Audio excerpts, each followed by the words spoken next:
Et je peux vous exposer à un son qui pulse à une vitesse d'onde cérébrale. Ça devient le battement de tambour dominant que votre cerveau cherche dans votre environnement et va se synchroniser. La recherche originale de ceci a été faite par un certain Gerald Oster. Il a publié un article dans le Scientific American en 1973. C'était le numéro d'octobre 1973 appelé « Battement auditif dans le cerveau ».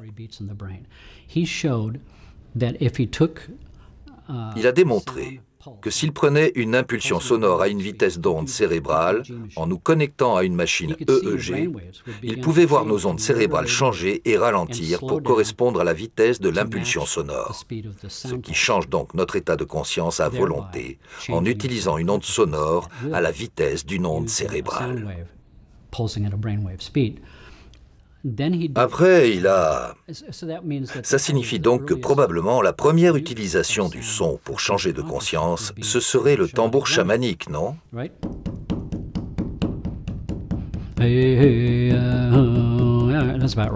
C'est à peu près ça. J'ai pris ça, je l'ai analysé spectralement dans mon studio. 4 cycles et demi par seconde, c'est-à-dire un état d'onde cérébrale θ. Θ, c'est notre état quand on rêve. Ça veut dire que je peux prendre un état d'activité cérébrale bêta rapide, ce qui est le cas maintenant, et ralentir vos ondes cérébrales à ce battement de tambour, en θ, et vous mettre dans un état hypnotique de rêverie, en quelques minutes seulement, sans que vous dormiez. Par définition, c'est un état de transe ou hypnotique. Ça se fait en quelques minutes. Il a amené à une voie scientifique où il a pris des ondes sinusoïdales et il a combiné les tons ensemble pour créer les battements binauraux où vous avez 2 tons légèrement désaccordés. En étant désaccordés, il crée un motif de modulation-interférence qu'on entend comme un wah-wah. C'est la modulation. J'ai un haut-parleur ici et un là, et j'ai 100 Hz ici et 105 Hz là, et un cycle de 5 wah-wah par seconde. La différence entre les deux, c'est les molécules d'air en collision. Mes ondes cérébrales vont s'y synchroniser car on a un gros bouton rouge de survie que le corps utilise. C'est la règle numéro 2. Je m'automutile si je gaspille mon énergie. Je pourrais me couper, laisser saigner, car si je n'économise pas l'énergie, je vais mourir. La règle numéro 2, c'est synchroniser son corps à un tambour qui bat déjà pour économiser de l'énergie. Parce que c'est un si gros programme, on peut le commander. Et en le commandant, j'ai votre système sous contrôle. Si on prend ces battements binauraux qui créent l'impulsion, mais qu'on met un casque,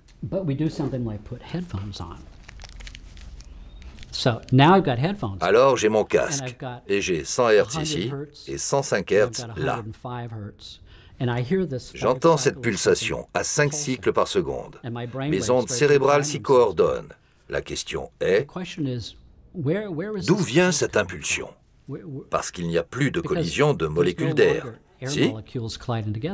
À moins d'avoir de l'air entre les oreilles, à moins qu'il se passe autre chose. Mais quoi? C'est une vraie bizarrerie du traitement neurologique. C'est un autre tour du fonctionnement du cerveau, un autre bouton de survie que le cerveau utilise pour économiser l'énergie. Ce bouton de survie, c'est si je tire une conclusion avant vous, vous êtes mon déjeuner. Non? Donc, j'anticipe tout le temps les choses. Je fais ces calculs mentaux dans mon ordinateur biologique. Donc si vous êtes le lapin, je vous vois, vous me voyez, et nos cascades commencent. Je vous poursuis. Et une partie de votre stratégie sera d'aller à droite, à gauche, un peu au hasard. Ma stratégie, c'est de regarder les détails de vos contractions musculaires pour prédire vos zigzags, pour sauter et être là au moment où vous arrivez. C'est comme ça que ça marche. C'est la fonction derrière la roue de la fortune. Je vais acheter une voyelle. Je vais prendre une consonne. Et tout à coup, là-dedans, mon cerveau crée les détails. Et c'est de cette fonction que je parle. C'est ce qui arrive avec le casque. J'ai le casque sur la tête et 100 Hz, 105 Hz et l'impulsion à 5 cycles par seconde. Cet hémisphère écoute cette oreille et cet hémisphère écoute cette oreille. Ça se croise. Ça se croise car les deux oreilles entendent des données séparées. Elles n'entendent pas la même chose. Ce qui n'existe pas dans la nature. Cette oreille entend toujours ce que cette oreille entend, non? Les sons venant d'ici créent une ombre sonore et les sons rebondissent et atteignent cette oreille une fraction de seconde après pour que mon cerveau sache « c'est ici ». Mais autrement, ça n'arrive jamais. On a créé une nouvelle condition pour le corps. Cela signifie que cet hémisphère et cet hémisphère, j'entends à 105 et j'entends à 100. Et donc, mon cerveau connaît les lois de la physique parce que, souvenez-vous, quelque chose au plus profond de vous a conçu tout ça. Regardez au-delà de votre propre ordinateur biologique qui s'est créé à partir de 2 cellules, et plus profond.